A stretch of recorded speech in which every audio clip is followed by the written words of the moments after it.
కొత్తగా jewellery business start చేశారా లేదా చేద్దాం అనుకుంటున్నారా? మీ స్టాక్ అంతా ఆన్‌లైన్‌లో పర్చేస్ చేస్తున్నారా? అయితే వీడియో మీకోసమే అండి. చాలా ఇన్ఫర్మేటివ్‌గా ఉంటది. స్కిప్ చేయకుండా చూడండి లాస్ట్ వరకు. నేను ఎక్స్‌పీరియన్స్ చేసిన ఎక్స్‌పీరియన్సెస్ అయితే మీతో షేర్ చేసుకోబోతున్నాను. యాక్చువల్లీ నేను వర్కింగ్ అండి. సో, నాకు వెళ్లి స్టాక్ పర్చేస్ చేసే టైం లేక ఆన్‌లైన్‌లో పర్చేస్ చేస్తూ ఉంటాను. కొద్దిగా అమౌంట్ ఫస్ట్ పర్చేస్ చేసి వాళ్ళు రియల్ వాళ్ళా కాదా చెక్ చేసుకొని అండ్ క్వాలిటీ చెక్ చేసుకొని, సర్వీస్ అది చెక్ చేసుకొని next time bulk order place చేస్తూ ఉంటాను.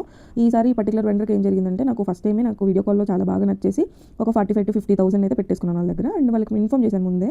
నాకు ఒకవేళ క్వాలిటీ నచ్చకపోయినా లేదా డ్యామేజ్ వచ్చినా గానీ నేను మీకు ఓపెనింగ్ వీడియో చేస్తాను. సో, అది పంపిస్తాను మీకు. దాన్ని బట్టి నాకు రిటర్న్ చేయండి. ఆ రిటర్న్ అంటే రిటర్న్ వాళ్ళు మేము చేయమన్నారు. రిటర్న్ పర్లేదు, రీప్లేస్‌మెంట్ ఇచ్చినా పర్లేదు అని చెప్తే నాకు వచ్చిన తర్వాత పార్సిల్ 8,000 వరకు డ్యామేజ్ అయితేనేమి, ఫినిషింగ్ నచ్చక నాకు అంత పెద్ద వర్త్ అనిపియకొని 8,000 వరకు అమౌంట్ పార్సిల్ వెనక్కి పంపించేశాను.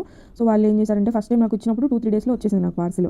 దాని తర్వాత ఇంకా నేను దీవాళి కంటే ముందు నేను వాళ్ళకి రిటర్న్ చేస్తే ఇప్పుడు ఆల్మోస్ట్ ఆల్ క్రిస్మస్ వచ్చేసింది. ఇన్ని రోజులు పట్టింది. అది కూడా మల్టిపుల్ ఫాలో అప్స్ తర్వాత వాళ్ళు నా కాల్ అటెంప్ట్ చేసి నాకు పార్సిల్ నేను ఓపెన్ చేయడానికి టైం లేదు మాకు. మేము ఫుల్ బిజీగా ఉన్నాము.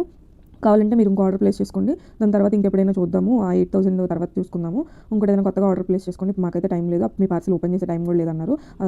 అది సర్వీస్ అయితే చాలా బ్యాడ్ అనిపించింది నాకు. సో, అందుకే అండి మీకు టైం ఉన్నా లేకపోయినా కుదిరించుకొని ఆఫ్‌లైన్ వెళ్ళి మంచిగా క్వాలిటీ చెక్ చేసి తెచ్చుకోండి. సో, నేను ఇదంతా ఫేస్ చేశా కాబట్టి చిలకలపూడి వెళ్ళి అక్కడైతే ట్రై చేశానండి. అక్కడ మ్యానుఫ్యాక్చరర్స్ రెస్పాన్స్ అంతా బాగుంది. ఆ వీడియోస్ అన్ని నెక్స్ట్ పోస్ట్ చేస్తూ ఉంటాను. Stay tuned.